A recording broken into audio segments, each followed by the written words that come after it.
Sight and Sound's 2022 Greatest Films of All Time. What makes them great? What themes do they have in common?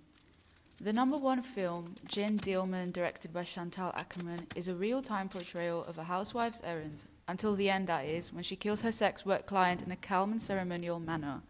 That's when, looking at the top 10 list, I noticed a common theme: mortality. Of course, a lot of us check out without having any special convictions about death, but we do know what we believe in. We do believe in something.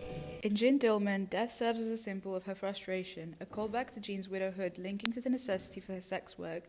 It's a shocking but yet not surprising end to a 3-hour depiction of routine that shows disturbance and resentment. In Vertigo, death is the root of Scotty's fear and madness. The film begins with bereavement accompanied by fear for our protagonist, and it ends with bereavement with the cure of this fear shown through him stepping over the ledge. Citizen Kane also begins with the death of Kane, and the film revolves around decoding the deceased Kane's life through his dying word, playing on themes of mortality and life as finite. イサムちゃん、あんた大きくなったら何になるん? Tokyo Story's central theme is mortality, following two parents checking on their grown children.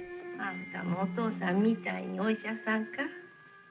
あんたがのお医者さんになる子らおばあちゃんおるかの?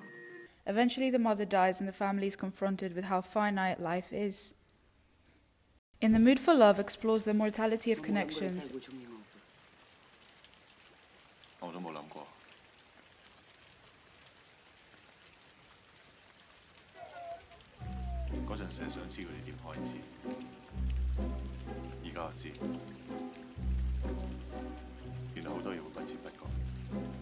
Relationship and affair, finite connection.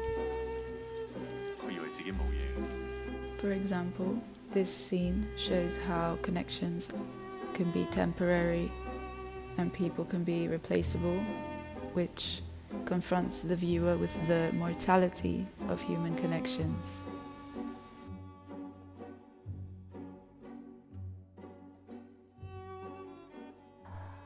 "2001: A Space Odyssey" also explores how humans deal with mortality, either defying it or embracing it, a theme exemplified by the film's final scene, which conveys aging and the circle of life.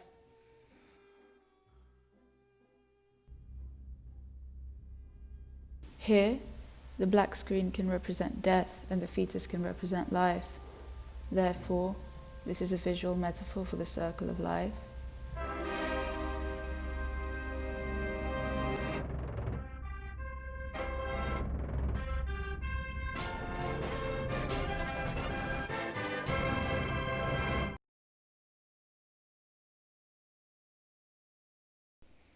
Beau Travail looks at death from a more political lens, a commentary on military service.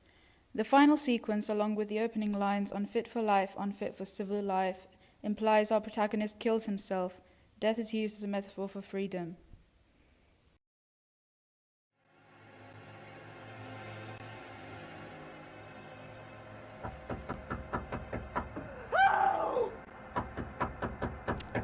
Mulholland Drive is a film that deals with death and redemption through the subconscious Jungian perspective.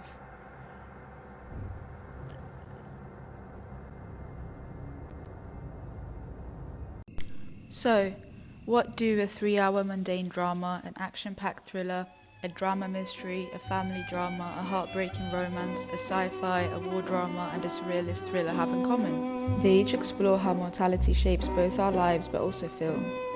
Films are snapshots of moments past. They capture moments because we can't.